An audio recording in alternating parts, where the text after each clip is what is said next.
What goes through your head when you hear the words, I need to have a difficult conversation? Now, if you're like a lot of people, that strikes a little bit of fear because what does research show? It shows that 36% of people have put off a difficult conversation in the past month and 24% have put it off for more than a year. Today, we're going to explore how do you have a difficult conversation?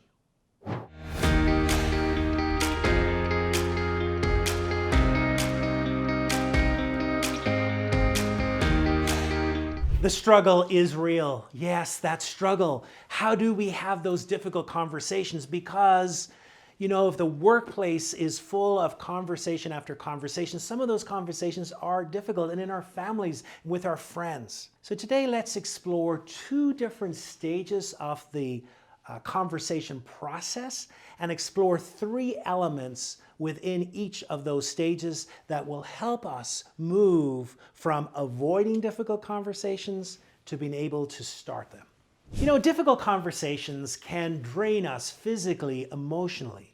And really part of the drain is it's the thought process that goes into the avoidance of having those conversations.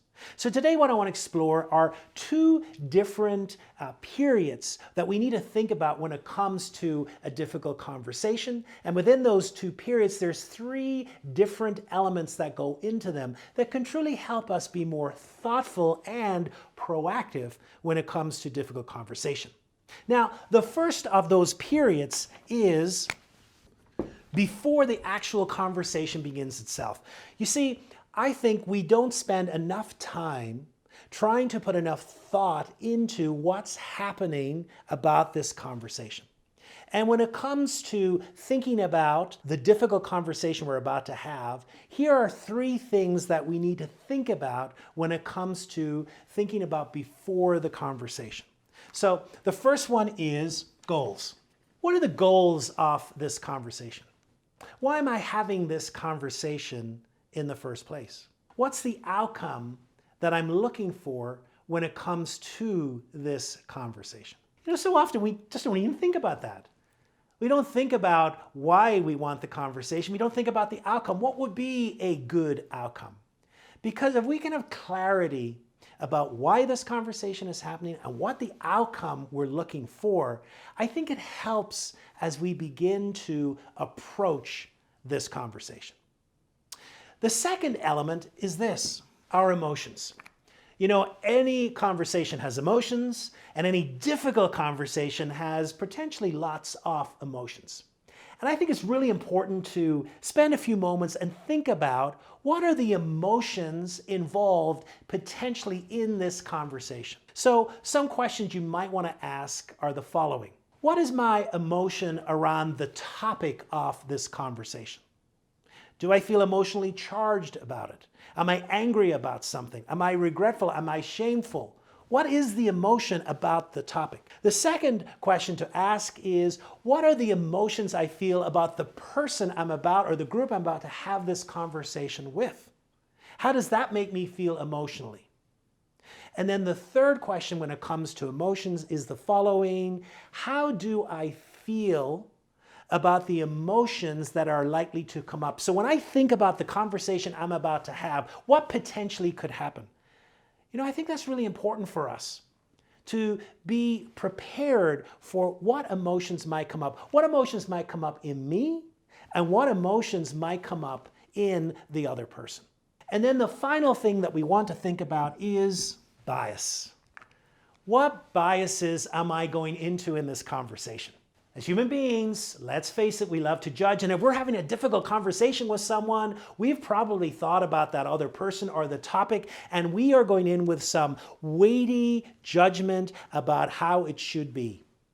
And it's so important, before we even begin the conversation, to take a step back and to acknowledge, what biases do I have? What energy do I have going into this? What judgments have I made about either the issue at hand or the person? And how may I let those be there without clouding the judgment I'm about to make? Is there something that I need to be aware of? Is there a more objective way I can be in this conversation? So there you have it. Before the conversation, look at the goals. What's the goals of the conversation? Look at the emotions that are about to happen, and then look at some of the biases. This will help us prepare for a truly great conversation. The next element then is what happens during the conversation. So during the conversation, as we're having the conversation, it's really important for us to be aware of three elements that will help us in that difficult conversation. Number one is our two questions, where and when. Where are we going to have this conversation? When are we going to have this conversation? Because difficult conversations take a lot of energy, and difficult conversations need a space that is conducive to what we're talking about. So therefore, think carefully. Where can we have this? Can we have it in a room? Can we have privacy? Can we have it in a space that allows for this conversation to happen? And then what time of day? You know, all of us go through cycles every day. Some of us have more energy in the morning. Some of us are more patient in the morning. And some of us in the morning, we're just, awful, wrong time. What we're really looking for is a time when we can be fully alert and present to the other person. So those two questions during a conversation are incredibly important. Point number two ties to before, emotions. So this is all part of what we call in emotional intelligence, our self-awareness. During any difficult conversation, what we want to be is aware of the emotions as they're happening. Now, hopefully we've done a little bit of work and we've been prepared to think about what might happen during this conversation. Well, I might feel angry, and if I feel angry, this is what I would do. So hopefully we've been kind of preparing ourselves. So now comes the real test drive. This is not a test drive anymore, it's the real thing. And so now what we need to do is, what am I going to do if I feel certain emotions? And so one of the helpful things are practices, perhaps, that help us manage emotions in the moment. Everything from breathing to taking a little bit of time. You know, sometimes in a heated discussion, the energy starts increasing and the words start increasing and the pace gets quicker and quicker and quicker. And at times we need to slow the pace down.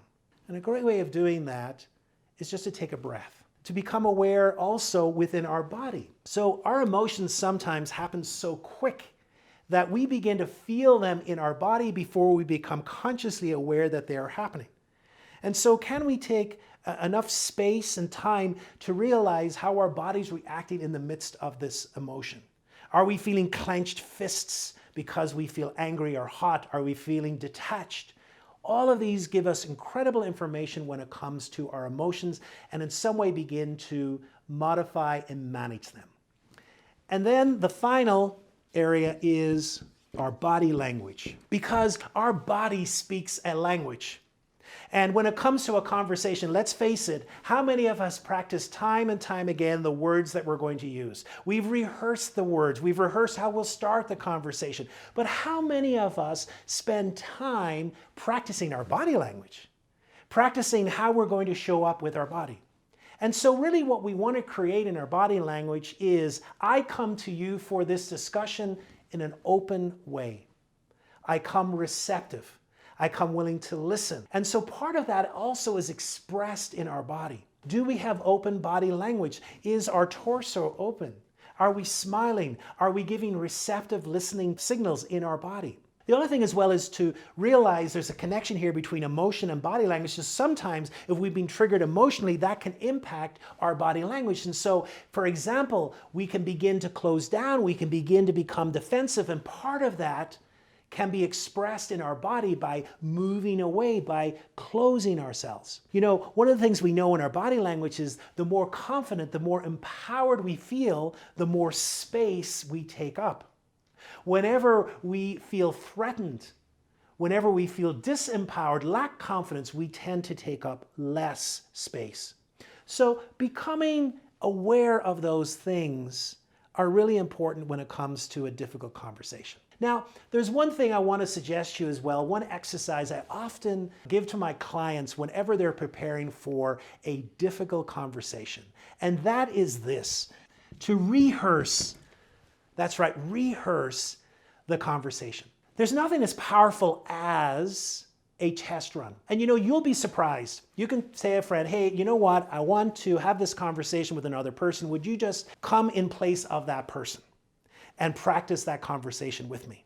Now you'll think, oh, that's so false. It really is not going to replicate. And then all of a sudden you begin the conversation, and before you know it, wham, you're in the midst of it, beginning to feel some of those emotions and the power of that conversation.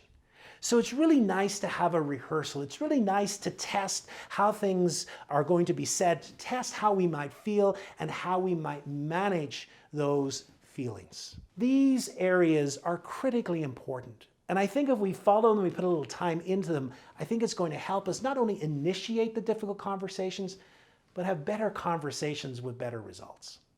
Today we've talked about how to have difficult conversations, and I'd love to give you a free resource. It's called How to Have a Difficult Conversation. If you click below, you'll find a link which will let you download that resource.